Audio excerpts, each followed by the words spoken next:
Hello everyone. So guys, we are back with another video related to a series of business law और business regulatory framework. Right so इस video में हम next topic के साथ move on करने वाले हैं। काफी इंपॉर्टेंट टॉपिक्स चल रहे हैं जिनसे एग्जाम में क्वेश्चन आने ही आने हैं। सो जरूर इसको ध्यान से देखेंगे। Plus right so without any further delay let's start this video.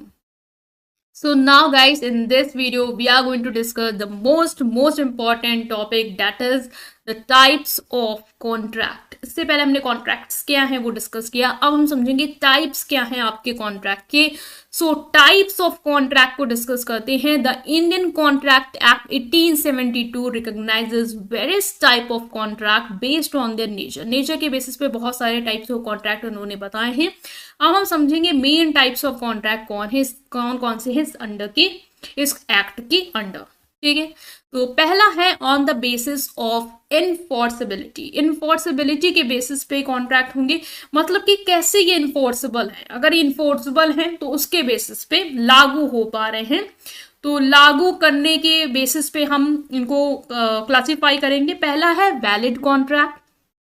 Valid कहते नहीं कि वैलिड है, आपने सुना होगा, ये टर्मिनोलॉजी तो सुनी होगी ना। कहते हाँ बिल्कुल वैलिड है, मतलब कि बिल्कुल सही है, वैलिड है, लीगली आप उसको क्या कर रहे हैं, एक्सेप्टेंस दे रहे हैं। ठीक है, अ valid contract is an agreement enforceable by law. एक ऐसी एग्रीमेंट जो लॉ के थ्रू क्या है, इन्फोर्सिबल है। हमने पढ़ा था ना, agreement enforceable by law is what, is contract. And contract भी कैसा, वैलिड। वैलिड कब होगा, जब लॉ भी उसको क्या कर देगी, बिल्कुल रजामंदी दे देगी, हाँ बिल्कुल सही है, इन्फोर्स करो। An agreement becomes enforceable by law when all the essential element of a valid contract। इससे पहले वाले पार्ट में essential element of a valid contract पढ़े थे ना, कि एक वैलिड कॉन्ट्रैक्ट, एक कॉन्ट्रैक्ट को वैलिड बनाने के लिए कौन कौन सी चीजें हैं जो उसमें होनी चाहिए, आपने पढ़े थे। बहुत सारी चीजें पढ़ी थी। लॉफुल कंसिडरेशन पढ़ा था, ऑफर एंड एक्सेप्टेंस पढ़ा था। ठीक है, ये सारी चीजें पढ़ी थी ना आपने। तो वो सारी चीजें अगर एक कॉन्ट्रैक्ट में है तो वो कॉन्ट्रैक्ट क्या होगा, वैलिड होगा। इसका मतलब वो कॉन्ट्रैक्ट लॉ के थ्रू, लॉ के द्वारा क्या होगा, इनफोर्सेबल होगा। ठीक है, सो ये हो गया आपका कि वैलिड कॉन्ट्रैक्ट क्या होता है। The contract that is enforceable by law is called a valid contract, and a valid contract is one in which all the essential elements that make it a valid are available or are present. ठीक है, तो ये clear हुआ आपको। Next है voidable contract. Void able, ये आप नीचे पढ़ रहे हो वॉइड, ये पढ़ रहे हो वॉइड एबल। ठीक है, तो इसको देखो कि मतलब क्या है। An agreement which is enforceable by law at the option of one or more of the parties but not at the option of one or more of the other is a voidable contract. काफी confusing लगा होगा आपको कि इसमें मैंने ये क्या बोल दिया, कि मतलब एक बार मैं बोली हूँ इनके ऊपर, एक बार मैं बोली हूँ उनके ऊपर। तो ये आपने समझना है यहाँ पे कि इसका मतलब क्या है। इसका मतलब क्या है कि the contract is valid and can be legally enforce, मतलब इन्फोर्सबल बाय लॉ है। मतलब कि एक ऐसी एग्रीमेंट जो इन्फोर्सबल बाय लॉ, लॉ उसको इन्फोर्स करेगा, लॉ उसको क्या करेगा, इन्फोर्स करेगा। कब कब, ये है eight the option of one or more of the other. मतलब कि अगर जो दूसरी पार्टी है या पार्टीज हैं उनके पास इसमें क्या होता है, चॉइस नहीं होती या ऑप्शन नहीं होता कि वो कॉन्ट्रैक्ट को क्या करे, वॉइड करे। इनका मतलब ये हुआ कि जो राइट है एक कॉन्ट्रैक्ट को इन्फोर्स करने का या वॉइड बताने का कि कॉन्ट्रैक्ट वॉइड है, हम उसको इनवैलिड डिक्लेयर कर रहे हैं या हम उसको वैलिड करके इन्फोर्स कर रहे हैं, वो दोनों पार्टीज जो इस पूरे कॉन्ट्रैक्ट में शामिल हैं वो दोनों का डिसीजन नहीं हो सकता। इसमें दोनों लोग नहीं डिसाइड करेंगे कि हम कॉन्ट्रैक्ट को इन्फोर्स करेंगे या हम वॉइड करेंगे।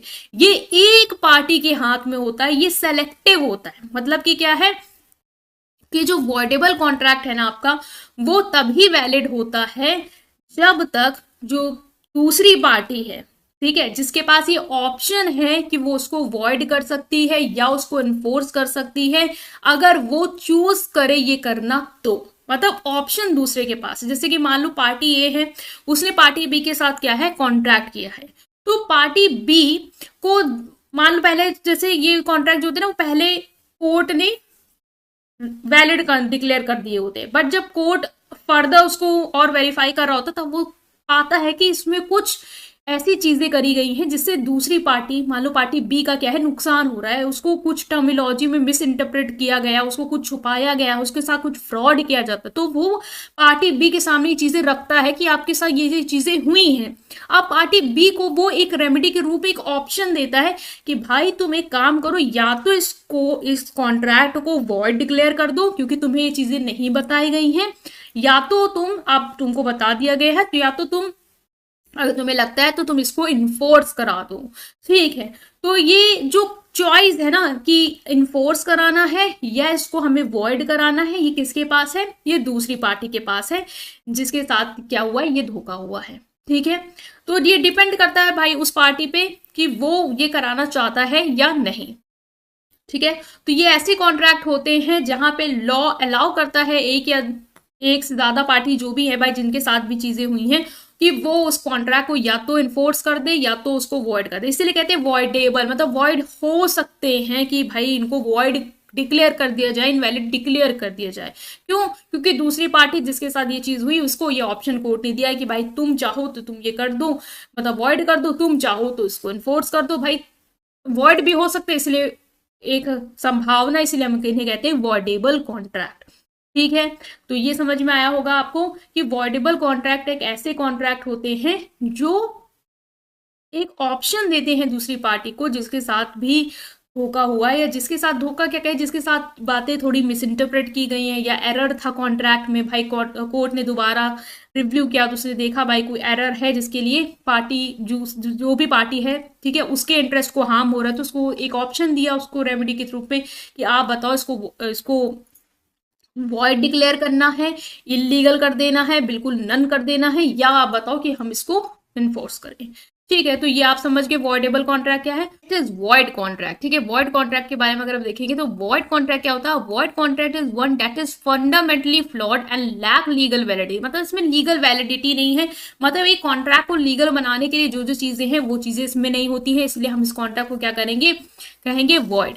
Right from the moment it is created, मतलब जब आप उसको बना रहे हैं, जिस मोमेंट से ही उसको आपने बनाना शुरू किया है तभी से वो क्या कर रही है, लीगली इनवैलिड है, लीगली वो चीजों को कंसीडर नहीं कर रही है जो चीज होनी चाहिए कॉन्ट्रैक्ट को वैलिड बनाने के लिए, और इसीलिए हम क्या करेंगे, इसको इन्फोर्स नहीं करा सकते लॉ के थ्रू। मतलब हो सकता है भाई आपने जो भी कॉन्ट्रैक्ट किया उसमें ऐसी चीजें के लिए आपने कॉन्ट्रैक्ट किया हो जो क्या है इलीगल चीजें हैं, तो वो स्टार्टिंग से ही वॉइड हो गया आपका। जैसे मान लो ऑब्जेक्टिव था कि हम क्या करेंगे, स्मगलिंग करेंगे, तो भाई राइट फ्रॉम दैट वो क्या है, आपका वॉइड है, स्टार्टिंग से ही वो आपका इनवैलिड है, इलीगल है, इसलिए हम कहेंगे कॉन्ट्रैक्ट वॉइड हो, और भाई लॉ के तहत ये क्या होगा, इन्फोर्स नहीं हो पाएगा। तो ये याद रखना। दूसरा है वॉइड एग्रीमेंट। क्या होती है, एक ऐसी एग्रीमेंट जो लॉ के थ्रू इन्फोर्स ना हो पाए, उससे हम कहेंगे वॉइड। तो thus a void agreement does not give rise to any legal consequences and is void ab initio, मतलब कि ये स्टार्टिंग से ही void है जो भी आपकी एग्रीमेंट है, क्योंकि वो लीगल कॉन्सिक्वेंसेस को जन्म नहीं दे सकती। वाई? बिकॉज उसमें ऐसी चीजें हैं उस एग्रीमेंट जो आप कर रहे हैं जो इलीगल है। ठीक है, इसलिए वो क्या है, वॉइड है, वो लॉ के थ्रू इन्फोर्स नहीं हो सकती। तो कोई भी एग्रीमेंट या कोई भी कॉन्ट्रैक्ट जो लॉ के थ्रू इन्फोर्सेबल ना हो वो हम क्या कहेंगे, उसको वॉइड कहेंगे, चाहे वो एग्रीमेंट हो चाहे वो कॉन्ट्रैक्ट हो। ठीक है, तो ये हो गया आपका।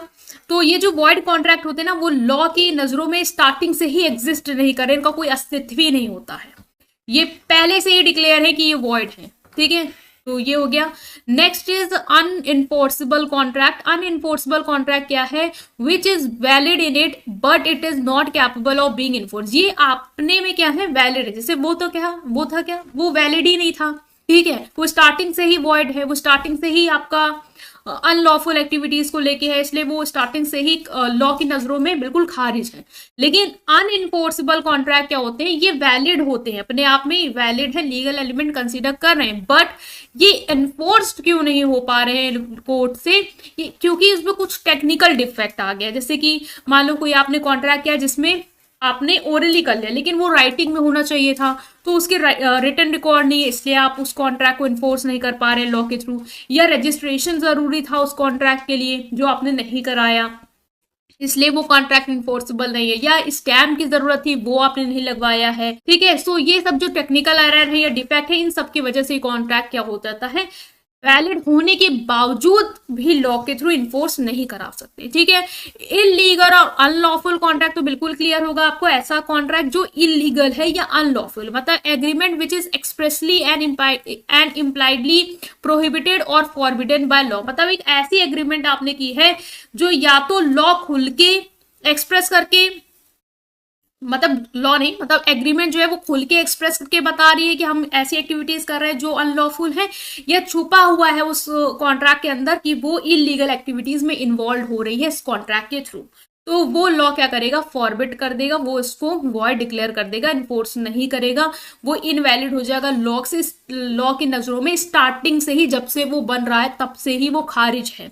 मतलब मान लो कोई ऐसी एग्रीमेंट किया जिसमें आपने एक्सप्रेस कर दिया कि हम लोग ने ये जो एग्रीमेंट कर रहे हैं वो उसमें हम इलीगल प्रोडक्ट्स को बेचेंगे, तो भाई वो तो स्टार्टिंग से ही वॉइड है लॉ की नजरों में। तो या फिर आपने ऐसा बोला नहीं, एग्रीमेंट में कहीं लिखा नहीं है रिटर्न में, या बोला नहीं गया, बट वो छुपा हुआ है, मतलब आपके एक्ट और बिहेवियर से ही पता चल जा रहा है कि आप कुछ गलत कर रहे हो। मतलब आपने कोई एग्रीमेंट करी है जिसमें आप ये एक्टिविटीज कर रहे हो सामने, जिसमें आप सामान को चोरी कर रहे हो, तो भले आपने एग्रीमेंट में लिखा नहीं है कि हम चोरी करेंगे, बट आप वो कर रहे हो, ठीक है, उस प्रॉमिस के तहत, उस एग्रीमेंट के तहत, तो वो क्या है, वॉइड है, वो स्टार्टिंग से क्या है, इनवैलिड है, ठीक है। लॉ की नजरों में तो भाई वो एग्जिस्ट ही नहीं करता स्टार्टिंग। नेक्स्ट है on the basis of creation, creation के बेसिस पे आएगा express contract, implied contract, constructive और क्वाजी कॉन्ट्रैक्ट। तो एक्सप्रेस कॉन्ट्रैक्ट क्या है, ऐसा कॉन्ट्रैक्ट जो एक्सप्रेस कर रहा है कि उसमें आपको करना क्या है, टर्म्स एंड कंडीशन जब एक कॉन्ट्रैक्ट की बिल्कुल ओरल या रिटर्न फॉर्म में बिल्कुल डिक्लेयर रहती है, ठीक है, वो होता है एक्सप्रेस कॉन्ट्रैक्ट, मतलब एक्सप्रेस कर रहा है कॉन्ट्रैक्ट में कि करना क्या है। It is one in which parties make oral return declaration of the terms and condition of the contract. भाई क्या करना है, जैसे कि मान लो एक कॉन्ट्रैक्ट साइन किया जिसमें आपने एक दूसरी पार्टी ए जो है पार्टी बी को गुड सेल कर रही है, उसमें उसने टर्मोलॉजी क्लियर कर रही है, हम जो है वो आपको ये क्वांटिटी सेल कर दे रहे हैं, ठीक है, तो इसका प्राइस ये है, और सामने वाला कह रहा है ठीक है हम इतना इतना प्राइस जो है वो आपको पे करेंगे, तो बिल्कुल क्लियर है टर्म्स एंड कंडीशन, बिल्कुल आपने ओरिजिनल रिटर्न क्या किया उसको एक्सप्रेस कर दिया। इम्प्लाइड कॉन्ट्रैक्ट क्या है, जो आपने एक्सप्रेस नहीं किया है लेकिन आपके एक्शन से, आपके एक्ट से ये पता चलता है कि वो कॉन्ट्रैक्ट एग्जिस्ट करता है, ठीक है, मतलब वो छुपा हुआ कॉन्ट्रैक्ट है। It is one in which evidence of the contract is gathered from the act and conduct. यहाँ पे जो एविडेंस है कि कॉन्ट्रैक्ट है आपके बीच में, वो कैसे गैदर किया जाएगा, वो आपके एक्ट या बिहेवियर से पता चल जाता है कि आप लोग कॉन्ट्रैक्ट में हो, आप लोगों ने एग्रीमेंट की है बिना कहे या बिना बोले। जैसे कि आप किसी रेस्टोरेंट जाते हो, ठीक है, रेस्टोरेंट में जाके आप कुछ खाना ऑर्डर करते हो, ठीक है, वो आपको मेन्यू ऑफर करते हैं, फिर आप क्या करते हो उसे एक्सेप्ट करते हो और आप कुछ खाना ऑर्डर करते हो, एंड देन आप जब जाते हो तो आप उनको पे करके जाते हो, तो ये क्या है, इम्प्लाइड कॉन्ट्रैक्ट है। आप लोगों के बीच में ये एग्रीमेंट है कि मैं आऊंगा, मैं खाऊंगा, तो फिर मैं वहां पे पेमेंट भी करूंगा, और अगर वो आप पेमेंट नहीं करोगे तो फिर वो आपके अगेंस्ट लीगल एक्शन ले सकते हैं। तो ये जो भी कॉन्ट्रैक्ट है जो हम अपनी लाइफ में भी करते हैं, डेली लाइफ में भी कहीं भी जाते हैं, कैफे में बैठते हैं, पेमेंट करते हैं, तो भाई वो भी एक एग्रीमेंट ही है, वो भी एक कॉन्ट्रैक्ट ही है जो आपको करना पड़ेगा। अगर आप वहां आए हो, खाए हो, तो पैसा देना होगा, अदरवाइज वो आपको लीगल एक्शन ले सकता है आपके अगेंस्ट। तो वो क्या है, इम्प्लाइड कॉन्ट्रैक्ट, आपने कहीं लिख के नहीं दिया, आपने कहीं बोला नहीं है, बट आप वो कर रहे हो। नेक्स्ट इज कंस्ट्रक्टिव और quasi contract. It is not a contract made intentionally by the parties by exchange of promise, it is a contract impose by the law. ये एक ऐसा कॉन्ट्रैक्ट होता है जो पार्टीज अपनी इच्छा से एक दूसरे के साथ नहीं करती हैं, नहीं कहती हम ये करेंगे तुम ये करना।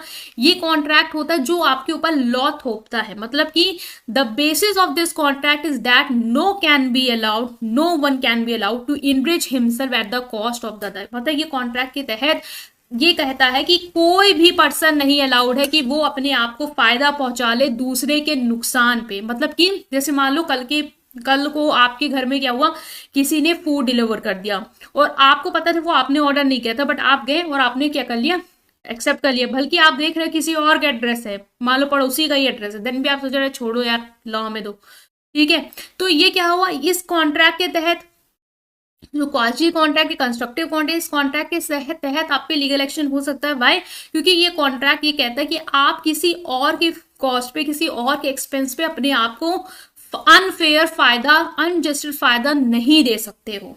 ठीक है, तो ये है एक टाइप का कॉन्ट्रैक्ट, ये आप याद रखना। It is not a contract जो आप अपनी इच्छा से नहीं करते हो, लेकिन ये लॉ के थ्रू आपके ऊपर इम्पोज किया जाए। भाई चाहती है सरकार की इस तरीके के लॉ हो ताकि आप फेयर चीजें करो अपनी लाइफ में। ठीक है, अच्छे से एक दूसरे का नुकसान पहुंचा के तो अपना फायदा मत सोचो। तो ये थोड़ा सा ये याद रखना। Next is on the basis of execution, execution के बेसिस पे कि एग्जीक्यूट हुआ या नहीं हुआ उसके बेसिस पे देखो। पहला है एग्जीक्यूटेड कॉन्ट्रैक्ट, जो एग्जीक्यूट हो गया, मतलब कि when both the parties to a contract have completely perform their share of obligation and nothing remains to be done by either party under the contract. मतलब कॉन्ट्रैक्ट में जो था कि हम ये करेंगे आप वो करो। लाइक मैंने आपको कहा था मैं आपको बाइसिकल भेजूंगी, आपने कहा था मैं 2000 रुपए दूंगी, तो आपने क्या किया, हम लोगों ने वो परफॉर्म कर लिया, आपने मुझे 2000 दे रहे, मैंने आपको बाइसिकल दे दिया, अब कुछ बचा नहीं उसमें करने को, तो ये क्या है, एग्जीक्यूटेड।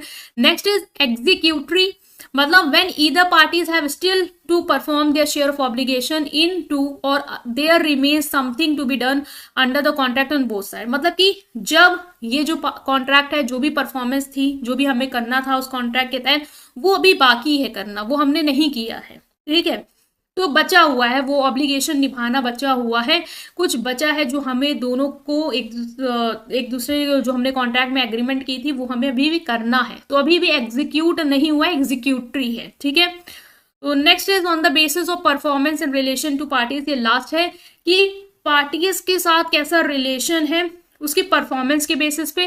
पहला है यूनिलेटरल, दूसरा है बायलेटरल। यूनिलेटरल क्या होता है, when one party has to perform his obligation and the other party has performed his obligation at the time of formation of the contract or before it, this is why it is called one sided contract. ये one sided contract है, मतलब एक party promise करती है कि हम ये करेंगे, ठीक है, दूसरी पार्टी से, और दूसरी पार्टी के ऊपर मतलब ये ऑब्लिगेशन है कि वो कर भी सकती है इन रिटर्न कुछ या नहीं भी कर सकती है।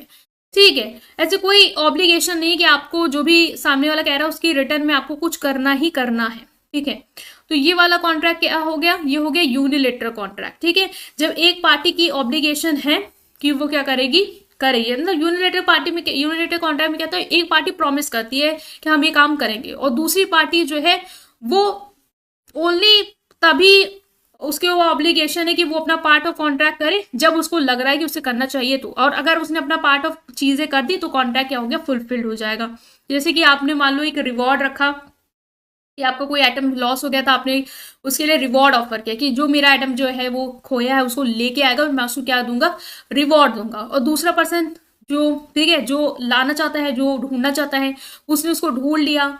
अब ये उसके ऊपर है कि वो आपसे रिवॉर्ड क्लेम करता है या नहीं करता है। अगर उसने रिवॉर्ड क्लेम कर लिया तो जो कॉन्ट्रैक्ट है वो फुलफिल हो जाएगा, जो आपने कहा था कि हाँ मैं ये करूंगा, मैं दूंगा रिवॉर्ड, तो फिर वो आपकी जो भी प्रॉमिस था वो फुलफिल हो जाएगा। तो ये यूनिलेटरल है, मतलब कि एक साइड से ही है, एक साइड का ही प्रॉमिस है कि हम ये चीज करेंगे, दूसरे साइड से, दूसरे के ऊपर है कि वो करना चाहता है या नहीं करना चाहता है, वो कोई प्रॉमिस नहीं करके बैठा है आपसे। बायलैटरल में क्या, दोनों पार्टीज एक दूसरे को प्रॉमिस करती हैं कि हम जो है वो चीजें करेंगे, हम एक दूसरे के प्रॉमिस जो एक दूसरे को किया है वो फुलफिल करेंगे। ठीक है, यहाँ पे दोनों पार्टीज का एक्सचेंज है म्यूचुअल प्रॉमिस का, तो ये है। ठीक है, जैसे कि आपने कहा कि मैं आपको गुड सेल करूंगा, आप मुझे प्रॉमिस किए हैं कि आप पैसे पे करेंगे, तो दोनों पार्टीज के ऑब्लिगेशन तब तक नहीं फुलफिल होंगे जब तक हम लोग एक दूसरे की चीजें कर ना दे। अब मैं आप पैसे ना दे दें और गुड्स ना दे दें, तो जब ये हो जाएगा तब ये कॉन्ट्रैक्ट हो जाएगा बायलेटरल। मतलब यहाँ पे दोनों साइड से प्रॉमिस है, वहां पे एक साइड से प्रॉमिस है कि हम ये करेंगे, दूसरा आप करना चाहता नहीं करना चाहते उसके ऊपर है। ठीक है, तो ये है आपका यूनिलेटरल और बायलेटरल, तो हमने ये डिस्कस किया। आई होप आप समझ पाए हैं। स्टिल कोई भी डाउट है सो से कमेंट सेक्शन में पूछेंगे। और जो बायलेटरल होता है वो एग्जीक्यूटिव कॉन्ट्रैक्ट के सिमिलर होता है, ये लाइन भी देख लेना। क्यों ये सिमिलर होता है एग्जीक्यूटिव कॉन्ट्रैक्ट के, क्योंकि एग्जीक्यूटिव में भी होता है ना कि अभी तक एग्जीक्यूट नहीं हुआ है, ठीक है, एग्जीक्यूट करना बाकी है। वही है कि बायलेटरल में हमने प्रॉमिस किया कि हम ये करेंगे वो करेंगे एक दूसरे को, और जब तक नहीं कर देते तब तक वो कॉन्ट्रैक्ट पूरा नहीं हो जाता। ठीक है, तो एग्जीक्यूटिव कॉन्ट्रैक्ट के सिमिलर। So guys, अगर आपको ये वीडियो पसंद आई है then please press like button and subscribe to my channel and share this all series with your friends. Thank you.